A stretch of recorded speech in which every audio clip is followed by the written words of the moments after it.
जय श्री राम। शंखनाद में आपका स्वागत है। बाला साहेब ठाकरे को लेकर एक बात प्रचलित है कि बाला साहेब ठाकरे को अगर किसी से मिलना होता था तो वो व्यक्ति मातोश्री आता था, ना कि बाला साहेब ठाकरे मातोश्री से निकलकर उसके घर जाते थे या बाहर मिलते थे। चाहे काम बाला साहेब ठाकरे का हो या उस व्यक्ति का हो, ये सम्मान था बाला साहेब ठाकरे का, ये रुतबा था उनका। लेकिन ये रुतबा, ये कद क्यों था? क्या इसलिए था कि वो चुनाव जीत रहे थे? लेकिन वो तो मुख्यमंत्री भी नहीं थे, बाद में वो गठबंधन में भी लड़ने लगे थे। तो चुनाव जीतना बात नहीं थी, बात थी कि उन्होंने लोगों के दिल जीते थे। जब मराठियों को जरूरत थी तो उन्होंने मराठियों को ताकत दी, उनके लिए काम किया। जब हिंदुत्व को जरूरत थी तो पूरी शिवसेना हिंदुत्व के लिए खड़ी रही। लेकिन अब हाल देखिए, उनके बेटे का हाल देखिए, जिनके बेटे आजकल दर दर भटक रहे हैं, एक दरवाजे से दूसरे दरवाजे। मातोश्री में आने को राजी नहीं है कोई, इनके दोस्त भी, इनके नेता पार्टी के लोग तो अलग बात है, लेकिन इनके गठबंधन के दोस्त मातोश्री में नहीं आते हैं। उनके घर जाते हैं उद्धव ठाकरे, दरवाजा खटखटा रहे हैं बैसाखी के लिए और अपने पिता का नाम डुबो रहे हैं।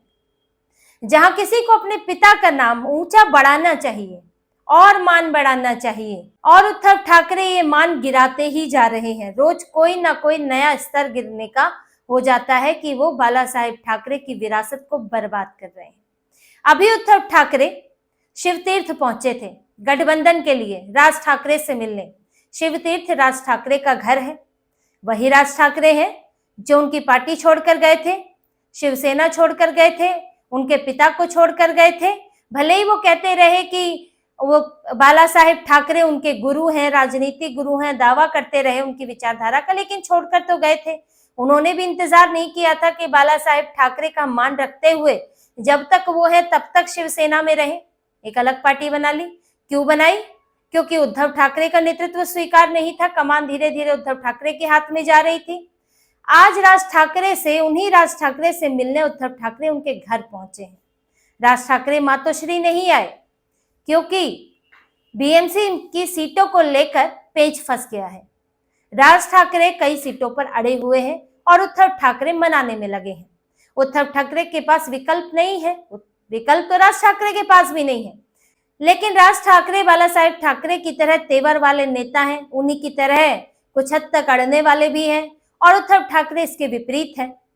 इसलिए जब राज ठाकरे नहीं माने तो उद्धव ठाकरे मातोश्री से निकले और शिवतीर्थ पहुंचे थे वो वीरवार को, और उन्होंने राज ठाकरे के साथ बंद कमरे में बैठकें की। वहां पर कई सीटों पर चर्चा हुई, लेकिन कोई हल निकल नहीं पाया है। इनकी सीटों का झगड़ा चल रहा है। राज ठाकरे अधिकतर मराठी बहुल इलाकों में सीटें मांग रहे हैं जो उसमें वार्ड पड़ते हैं, क्योंकि ये जो बंटवारा हो रहा है सीटों का वो बीएमसी चुनाव के लिए हो रहा है, बृहन मुंबई के नगर निगम के जो चुनाव होंगे। अब इसमें जो मराठी बहुल इलाके हैं उन पर राज ठाकरे की नजर है, क्योंकि वो राजनीति वही करते हैं, लेकिन इनमें कई इलाके शिवसेना यूबीटी के पकड़ वाले हैं। अब उद्धव ठाकरे की पार्टी सिर्फ मुंबई तक ही रह गई है, इसके बाहर मुंबई या बृहद मुंबई के कुछ इलाके कहे, इसके बाहर तो उद्धव ठाकरे की पार्टी खत्म है। और यहाँ मुंबई से भी कुछ पार्षद छोड़कर जा चुके हैं, लेकिन जो बचे हुए हैं अब उन सीटों पर भी राज ठाकरे की नजर है। एक तो शिवसेना यूबीटी के पकड़ वाली, दूसरा उसके मौजूदा पार्षद वाली 20-25 सीटें हैं। अब देखिए वो पार्षद हैं जो छोड़कर नहीं गए, कई पार्षद तो चले भी गए, लेकिन अगर ये सीटें दे दी जाएंगी राज ठाकरे को तो इन पार्षदों के पास क्या विकल्प बचेगा, और फिर शिवसेना यूबीटी का क्या होगा जब ये लोग भी चले जाएंगे।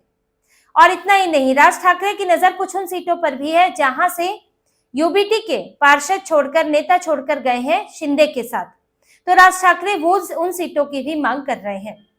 और इन चुनाव में जो इलाके जिन पर इनकी खास नजर है उनमें है दादर, माहिम, वर्ली, शिवड़ी, भायखला, भांडुप और जोगेश्वरी। राज ठाकरे इस पर मांग रहे हैं, लेकिन ये उद्धव ठाकरे को भी चाहिए। और पहले जब राज ठाकरे आए थे इनके घर पर, ऐसा नहीं है, वो भी मातोश्री आ चुके हैं, वो इनके घर पर आए थे, लेकिन तब भी कोई फैसला नहीं हो पाया। इनके प्रतिनिधि भी मिल रहे हैं तो भी कोई फैसला नहीं कर पा रहे हैं। तो अब जब राज ठाकरे अड़े हुए हैं तो फिर उन्हें मनाने के लिए पहुंच रहे हैं उद्धव ठाकरे। और ये भी हो सकता है कि राज ठाकरे ने ये कहा हो कि बार बार मैं ही आऊंगा तो मेरी छवि कमजोर हो जाएगी, क्योंकि अभी ऐसा तो है नहीं कि उद्धव ठाकरे उनसे बड़े नेता हैं, उनकी हालत भी खराब है या उनसे मजबूत स्थिति में है, तो उन्होंने भी इनकार किया होगा कि बार बार मैं ही मातोश्री आऊंगा, क्योंकि अब कोई ऐसा तो है कि कोई बड़ा है, इन दोनों की तो बराबरी की बात है, तो तुम मेरे घर आओ। अब तुम बाला साहेब ठाकरे तो हो नहीं कि बार बार आते रहेंगे तुम्हारे दर पर, तो तुम उद्धव ठाकरे हो, वो भी बहुत कमजोर हो, तो आओ हमारे पास।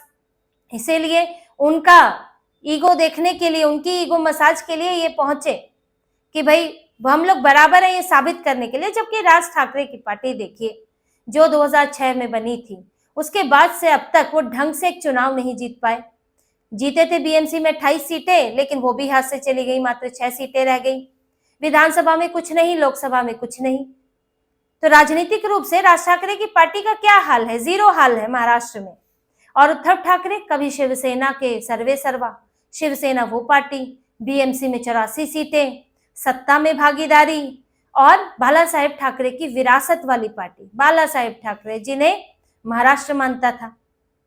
तो अब उद्धव ठाकरे की समझिए कितनी गिर गई होगी हालत, कि वो ये सब उनके पास विरासत है, लेकिन वर्तमान खराब है और इनकी अपनी वजह से खराब है, इसलिए वहां जाना पड़ा।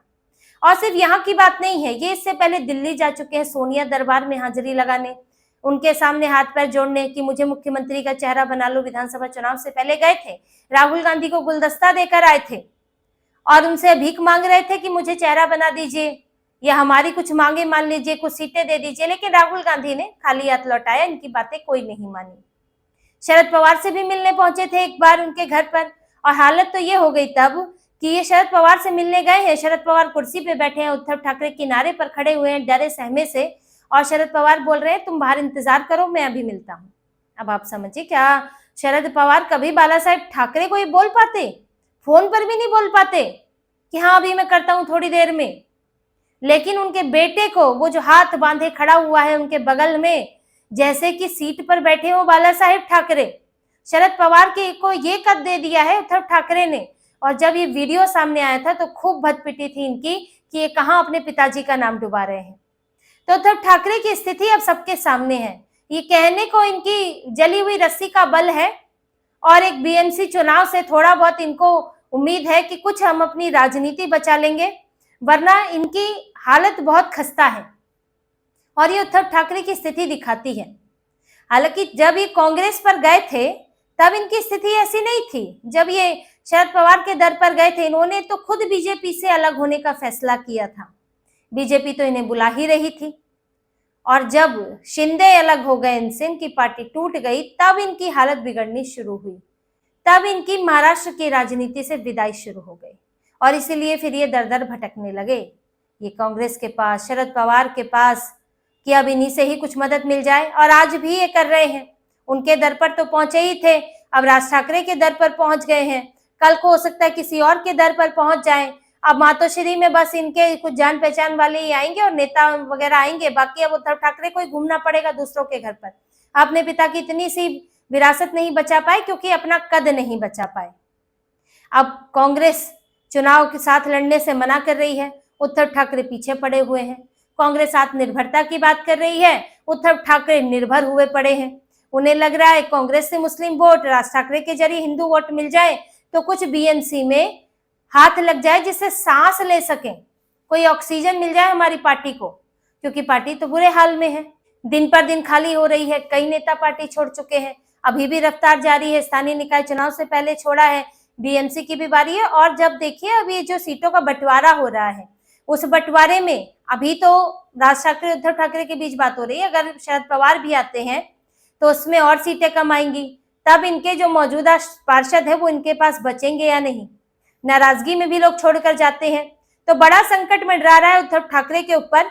बस कोशिश कर रहे हैं कैसे भी निकल जाए इससे और कुछ तो हासिल हो जाए, लेकिन वो भी बड़ा मुश्किल लग रहा है। और इस कोशिश में वो अपनी इज्जत, अपने पिताजी की विरासत, ये सब कुछ खोते हुए नजर आ रहे हैं। तो इसी तरह की और खबरें और विश्लेषण आपके लिए लाते रहेंगे। हमसे जुड़े रहिए, सब्सक्राइब कीजिए, कमेंट कीजिए। बहुत बहुत धन्यवाद। जय श्री राम।